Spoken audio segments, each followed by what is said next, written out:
بسم اللہ الرحمن الرحیم۔ السلام علیکم۔ وہ 6 بہن بھائیوں میں سب سے چھوٹی تھی۔ ایک مڈل کلاس فیملی سے تعلق رکھتی تھی جو شکاگو کے قریب ایک چھوٹے سے فارمنگ ولیج میں آباد تھا۔ یہ کہانی ہے سوزان ہیٹو کی، اور اس کی فیملی مسیحیت کے عقائد پہ مکمل یقین رکھتی تھی اور ان کی زندگی میں مذہب کی بہت اہمیت تھی۔ خدا پر وہ بہت بھروسہ اور یقین تھا۔ وہ باقاعدگی سے اپنی فیملی کے ہمراہ چرچ جاتی اور بائبل کا مطالعہ کرتی، بلکہ یوں کہنا زیادہ مناسب ہے کہ وہ چرچ ہی میں پلی بڑھی۔ اس کے والدین اپنی کمیونٹی کے لوگوں کی بہت زیادہ مدد اور تعاون کرتے تھے۔ اس کو شہر جانے اور وہاں پڑھنے کا بہت شوق تھا، اور اس کے بعد جب وہ بڑی ہوئی تو اس نے کنکورڈیا یونیورسٹی میں ایڈمیشن لے لیا۔ حقیقت پر مبنی کہانیاں آپ تک پہنچنے سے پہلے ریسرچ کے مراحل سے گزرتی ہیں، تو چینل کو سبسکرائب کریں اور لائک اور شیئر کریں۔ یونیورسٹی گئی تو وہاں مختلف کلچر اور مذاہب کے لوگوں سے ملنے جلنے لگی۔ ان کو قریب سے دیکھنے کا اور سمجھنے کا موقع ملا۔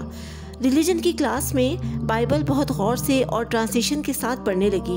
اسی دوران پرانا ورژن یعنی تورات کو بھی پڑھا۔ اس میں ایک جگہ لکھا تھا، خواتین عبادت کے دوران اپنا سر ڈھانپیں۔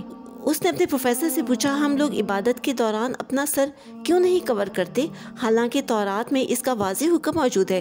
پروفیسر نے کہا، ہاں ہے، لیکن یہ تو بہت پرانی روایت ہے، اب ہم اس کو فالو نہیں کرتے، اب ہم بائبل پڑھتے ہیں۔ اس نے کہا، لیکن یہ تو خدا کا حکم ہے، ہم اسے کیسے ٹال سکتے ہیں؟ اس پر پروفیسر نے کہا، تم کلاس کے بعد مجھ سے ملنا۔ اس پر وہ کہتی ہے، میں کلاس کے بعد ان کے آفس چلی گئی۔ مجھ سے کہنے لگے، یہ تم کیا کر رہی ہو؟ میں نے کہا، سر میں تو صرف سوال کر رہی ہوں۔ پروفیسر کے جواب نے اسے حیرت زدہ کر دیا۔ کہنے لگے، ہمارے مذہب میں سوال کرنے کی اجازت نہیں، جو کچھ بھی بائبل میں ہے وہ خدا کے الفاظ ہیں، اگر تم ان پہ یقین نہیں رکھتی تو ضرور جہنم میں جاؤ گی۔ وہ کہتی ہے، میری سمجھ میں ان کی باتیں بالکل نہیں آ رہی تھی، یعنی میں کوئی سوال ہی نہیں کر سکتی تھی۔ یونیورسٹی اسٹوڈنٹس کو اپنی ریلیجن کلاس میں کسی ایک مذہب پر ریسرچ کرنا تھی۔ ہر ایک کو کوئی بھی ایک مذہب منتخب کرنا تھا، جیسے تاؤزم، بدھزم، بہزم، یہودیت اور اسلام وغیرہ۔ تو سوزان نے اپنی ریسرچ کے لیے اسلام کو منتخب کیا۔ اس نے ریسرچ کے لیے مسلم دوستوں سے مختلف قسم کے سوال پوچھے، جس پر انہوں نے بہت پازیٹیو جواب دیے۔ اس کو بہت خوشی محسوس ہوئی کہ یہ تو بہت ہی ہیلپ فل ہیں۔ پھر اس نے ریسرچ کو مزید بہتر بنانے کے لیے قرآن کریم کا بھی مطالعہ کیا، اور اپنی ایک مسلم فرینڈ سے کہا، تم مسلمز کا چرچ کہاں ہے؟ میں وہاں جانا چاہتی ہوں۔ وہ ہنس پڑی اور کہنے لگی، ہمارے چرچ نہیں ہوتے، بلکہ مسجد ہوتی ہے۔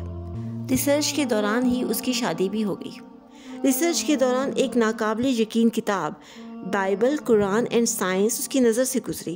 اس کتاب میں کچھ ایسے فیکٹس بتائے گئے تھے جو قرآن اور بائبل میں تھے۔ اس کتاب نے اسے بہت حیرت میں ڈال دیا۔ قرآن میں بہت سے سائنسی معجزات ہیں، خاص طور پر سورۃ العلق کے حوالے سے۔ اس صورت میں انسان کی تخلیق کو بہت ڈیٹیل سے بتایا گیا ہے کہ کیسے ایک قطرہ جمع ہوا خون بنتا ہے، پھر اس کی ہڈیاں بنتی ہیں، اور پھر ان ہڈیوں کے گرد گوشت چڑھتا ہے۔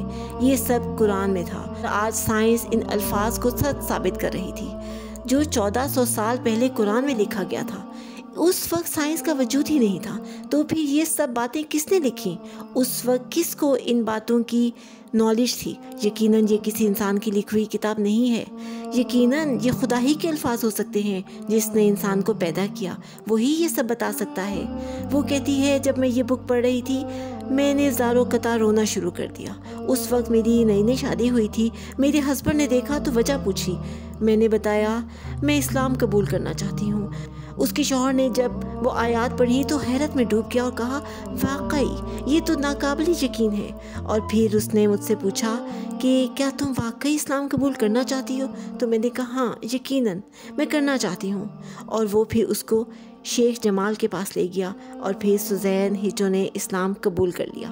اس کی فیملی نے بہت زیادہ ریئیکشن نہیں دیا، بس اب اس سے کم ہی ملتے ہیں، اور فرینڈس نے بھی چھوڑ دیا، اور اس نے فرینڈس کے لیے ایک نیا اسلامک گروپ جوائن کر لیا۔ اپنے اس انتخاب پر وہ بہت خوش اور مطمئن ہے۔ وہ کہتی ہے، صرف اسلام ہی ایک سچا مذہب ہے۔ آپ کو سوزان ہیٹو کی کہانی کیسی لگی؟ کمنٹ سیکشن میں ضرور بتائیے۔ شکریہ۔